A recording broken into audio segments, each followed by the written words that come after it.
ഇന്ന് തന്നെ ഡൗൺലോഡ് ചെയ്യൂ. കാണൂ നിങ്ങളുടെ ഫേവറേറ്റ് ഷോസ്. എന്താ ശേര, ആരും റെഡിയായില്ലേ? പെണ്ണുങ്ങളല്ലേ ഏട്ടാ, അവരൊന്ന് റെഡിയായി വരണമെങ്കിൽ ഇത്തിരി സമയം എടുക്കും. ആ, അങ്ങനെ ഒരു കാര്യമുണ്ടല്ലേ. 10 മണിക്ക് ഒരിടത്ത് പോകണമെങ്കിൽ ഇവരോടൊക്കെ 8 മണിക്ക് തയ്യാറായി നിൽക്കാൻ പറയണം. എന്നാലും കൃത്യസമയത്ത് പോകാൻ പറ്റില്ല. യാമിനി വന്നല്ലോ. ഞാൻ റെഡി. നിക്ക്, ചേച്ചിയോട് വരട്ടെ. കൃത്യസമയത്ത് അവിടെ ചെന്നില്ലെങ്കിൽ അമ്മയ്ക്ക് ദേഷ്യം വരും. പിന്നെ അമ്മയുടെ വായിന്നെല്ലാം കേൾക്കേണ്ടി വരും.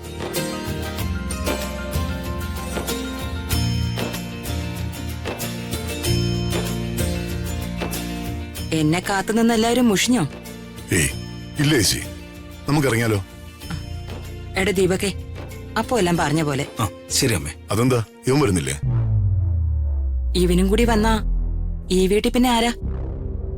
അല്ല, ഇവന്റെ ഭാര്യയും കുഞ്ഞും ഇവിടെ ഇല്ലേ ഇപ്പോ? അപ്പൊ അത് പ്രതാപൻ അറിഞ്ഞില്ലേ? കഴിഞ്ഞ ആഴ്ച ഒരു വീട് വാടകയ്ക്കെടുത്ത് അവളെയും കുഞ്ഞിനെ അങ്ങോട്ടേക്ക് മാറ്റി. ഹോസ്റ്റലിലേക്കാണെന്നാണല്ലോ എന്നോട് പറഞ്ഞേ. കുഞ്ഞില്ലേ, അതുകൊണ്ട് വീട് തന്നെ വേണോന്ന് കരുതി. എന്നാ ഇവനും കൂടി ആ വീട്ടിൽ അവരോടൊപ്പം താമസിച്ചൂടെ? ആ പെങ്കൊച്ച് വാടക വീട്ടിൽ തന്നെ ഉണ്ടോടാ? അതോ അതിനെ കുഞ്ഞമ്മാവ? ശരിടാ, നമ്മളൊരു നല്ല കാര്യത്തിന് ഇറങ്ങാം. അത് മറക്കണ്ട. നമുക്ക് പോവാം. പോവാട്ടെ. വാ. ഇവനിന് ഈ വീട്ടിൽ എന്തൊക്കെ കാട്ടിക്കൂട്ടോ ആവോ?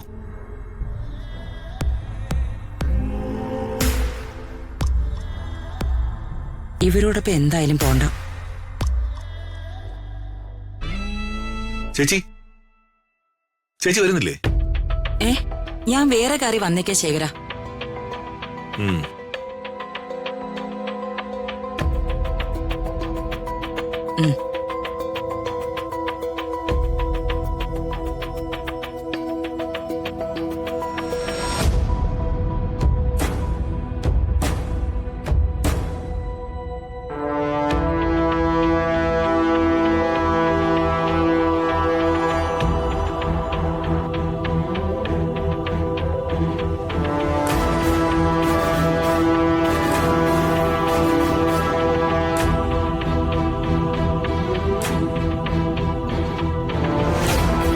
അല്ല, എന്താ ഇവിടെ കാർ നിർത്തിയേ? ഇവിടുന്ന് കുറച്ച് ആളുകൾ കയറുമെന്ന് സരസ്വതി മാഡം വിളിച്ച് പറഞ്ഞിരുന്നു. ഈ കാറിലോ? അതെ, ഈ കാറിൽ അവരെ കൂടെ കൊണ്ടുവരാനാ മാഡം പറഞ്ഞേ. 1-2 പേരാണെങ്കി വന്നോട്ടെ.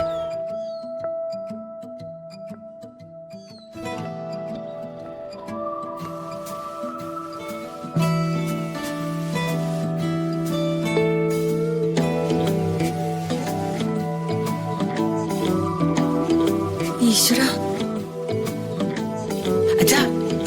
നോക്കിയേ. എടോ, ഇത് തനിക്ക് നേരത്തെ പറഞ്ഞൂടായിരുന്നോ? ഈ കാർ ഇവരെ കൊണ്ടുപോകാൻ വന്നതാ മാഡം. മാഡം ഇത് കയറിയതിന് എനിക്കെന്ത് ചെയ്യാൻ പറ്റും?